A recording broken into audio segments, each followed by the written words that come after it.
So, ayan no. Kita nyo na naman ako. Doon kami galing no. Sa may church. Dito naman kami. Pauwi na kami guys ni Masha niya. Diba?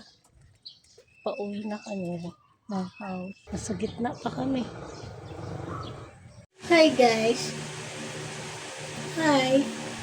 Ayan no. Gumagawa ko na suman na balong yung minarvest natin kanina. Ito ako gumagawa. Yung ginamit ko guys ng Parmigiano na cheese. Ayan. So, diba? Nagawa ko ng suman. Nagpakulo na ako ng dahon. Wait mo ako guys. Kasi gagawa tayo ng suman. Kaya ba guys? Ano bang merienda yung today? Itigaan pa natin ito. Ngayon, kunti na lang. Malapit na to. Nakakalaki to ng braso. Kapitbahay ko dito. Yun lang yung bibigyan natin. Yung malayo, hindi na natin kayang abutin yun. Dito lang tayo sa mas malapit. Diba? Masarap nang may na-harvest guys. Mahirap mong gumawa ng merienda pero masaya naman kasi masaya yung mga tao binibigyan mo.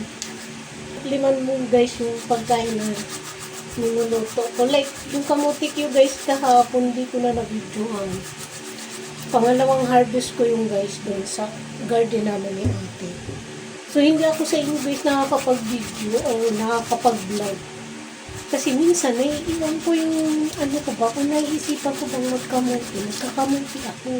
Naiiwan ko man kayo dito sa bahay. Tinatamad na ako, balikan kayo. Ganun lang yun. Ayun talaga. So, magtamang yaw-yaw lang ako sa inyo ba mga dyan. Kayo ba? Anong ganap niyo today? Anong ginagawa niyo? Of course, nakaupo, nanonood ng TV, nagre-relax, or nagtatrabaho, naglinis ng bahay. Ganun. Ito guys, malambot siya. Yung kamuting kahoy na to, hindi siya matigas gadgeri. Tingnan mo, ang dami naman. Ang dami siya. Kasi hindi ko pa guys inubos yung kamuting kaya. Mayroon pa, may sasusunod pa. Ang gawin ko naman dito guys, gawin kong bula-bola ba, na karyuka, ganun. Lagyan natin ng manitamis na tamis. Ganun. Ito ngayon, gagawin ko suman. Ganun lang. So, magluto-luto tayo. So, okay na pala guys yung rep namin. Naayos na. Thank you, Lord.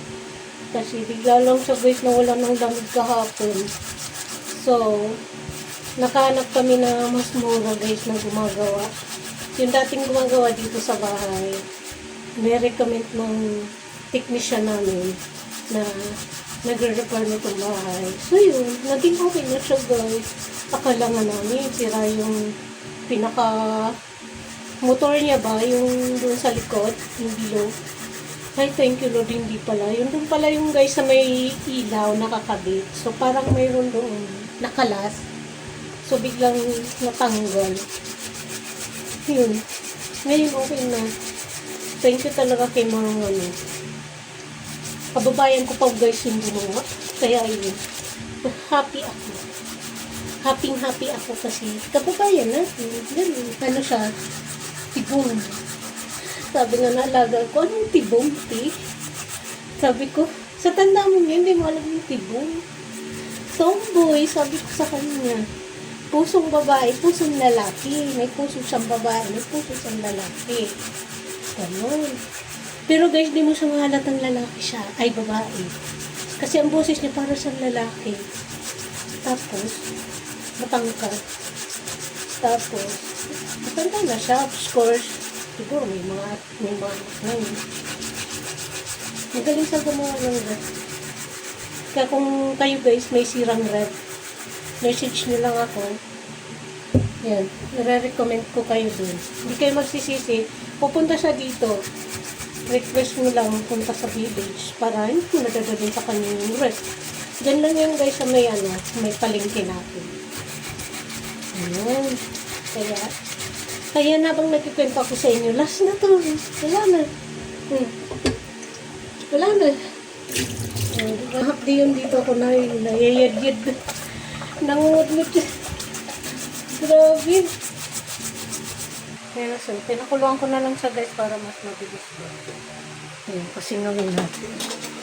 Natuto pa kasi ako guys ng lunch ng alaga ko. Tapos nag-lunch pa ako. Anong oras na natapos yung gumagawa dito?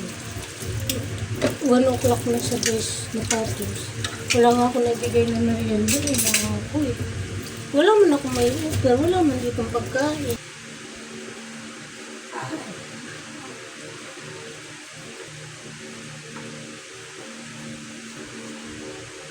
Ito yung dukaan.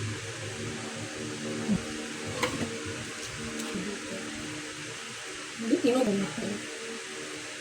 Parang pinglote. Ako init. So, ayan. Para bang tatapos ako nitong kulang-kula yung tubig niya. Pwede siya no? Lagyan ko na itong tubig para mamaya ready na siya. Ready na yung tubig. Tapos, tapusin ko na ito. Okay? So, bye-bye na guys. So, see you sa next vlog. Baka lamon at kapatay gutom. Good afternoon, everybody. Bye-bye! Ayan lang guys. Thanks for watching. See you sa next vlog. Mga kalaman at kapatay gutom. Good afternoon, everybody. Bye!